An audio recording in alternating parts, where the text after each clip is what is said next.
Welcome back బిల్లా travel food. నా పేరు వచ్చేసి బిల్లా బాలకృష్ణ. ఈ ట్రిప్ వచ్చేసి వైజాగ్. సో ఇది వైజాగ్ వచ్చేసి మనకి లో బడ్జెట్లో 3000 రూపీస్లో మనం బడ్జెట్ మొత్తం కంప్లీట్ చేయాలి. సో మనకి ఫస్ట్ వచ్చేసి ట్రైన్ టికెట్స్. మనకి డైలీ ట్రైన్స్ ఉంటాయి. సికింద్రాబాద్ నుంచి వెళ్ళి వైజాగ్కి డైలీ 500 రూపీస్ ఉంటుంది ట్రైన్ టికెట్స్. సో మనం అది అక్కడ బుక్ చేసుకున్న తర్వాత వైజాగ్ నుంచి వెళ్ళి అరకు వ్యాలీకి మనకి 100 రూపీస్ ఛార్జ్ చేస్తారు. సో మనం ముందే బుక్ చేసి పెట్టుకోవాలి తత్కాల్లో. సో అక్కడ వచ్చేసి అరకు వ్యాలీకి వెళ్ళిపోతాం. అరకు వ్యాలీకి వెళ్ళిపోయిన తర్వాత నీకు ఎర్లీ మార్నింగ్ ఉంటుంది అనమాట. సో అక్కడ రీచ్ అయిపోయిన తర్వాత ఆటో మాట్లాడుకోవాలి. బట్ ఇది మాత్రం 1000 రూపీస్ తీసుకుంటారు. 4-5 ప్లేసెస్ తీసుకుపోతారు. ఫస్ట్ ప్లేస్ వచ్చేసి చాప్రాయ్ దగ్గర మొత్తం వాటర్ ఫాల్స్ ఉంటాయి. సో కొంచెం ఎంజాయ్ చేసుకోవచ్చు. మంచిగా సింపుల్గా ఉంటుంది, నిమ్మలం ఉంటుంది అనమాట. సమ్మర్ సీజన్ కదా, సో ఓకే. దాని తర్వాత పీనరీ ఉంటుంది. అది వచ్చేసి నీకు పరుగు మూవీలో నీకు మార్నింగ్ వ్యూ ఉంటుంది చూసినా, సో అది. సో ఇది ఇక్కడ మొత్తం ఫోటోగ్రఫీ కానీ మంచిగా వ్యూ పాయింట్స్ మస్తు ఉంటాయి అనమాట. నైట్ స్టేలో వేసుకోవచ్చు.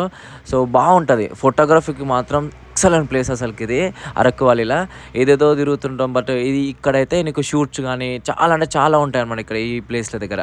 దాని తర్వాత మేము A1 రెస్టారెంట్కి ప్రిఫర్ చేయండి, ఎందుకంటే లో బడ్జెట్లో అయిపోతుంది.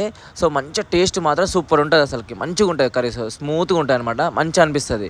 మీల్స్ మంచిగా హోమ్ ఫుడ్ లెక్క ఉంటుంది. దాని తర్వాత చాక్లెట్ ఫ్యాక్టరీ పోయినాము. చాక్లెట్ ఫ్యాక్టరీ వచ్చేసి ఎంట్రీ వచ్చేసి 50 రూపీస్. అండ్ పీనరీలో అన్నిట్లలో ఎంట్రీ ఫీస్ మాక్సిమం 50 రూపీస్ ఉంటుంది. సో చాక్లెట్ ఫ్యాక్టరీ అంతా ఏమనిపించలేదు. దీంట్లోనే సేమ్ కాఫీ ఫ్యాక్టరీ ఇట్లా సేమ్ ఇట్లా ఉంటుంది, బట్ అంత వర్త్ అనిపించలేదు దీనికి. దాని తర్వాత గార్డెన్కి వెళ్ళాం. సంథింగ్ ఇది ఇట్లా లైటే, అంతేం లేదు. ఇంకోటి వచ్చేసి మనకి మ్యూజియం ఒకటి ఉంది. ఆ మ్యూజియంలో అయితే ప్రతి ఒక్కటి ఉందన్నమాట. దాంట్లో ఒకసారి విజిట్ చేస్తే ఇది విజిట్ చేయండి. దాని తర్వాత ట్రైన్లో అరకు వెళ్ళే ట్రైన్ కన్నా బస్సు మాత్రం కంపల్సరీ నీకు ఒక్కసారి ట్రై చేయండి.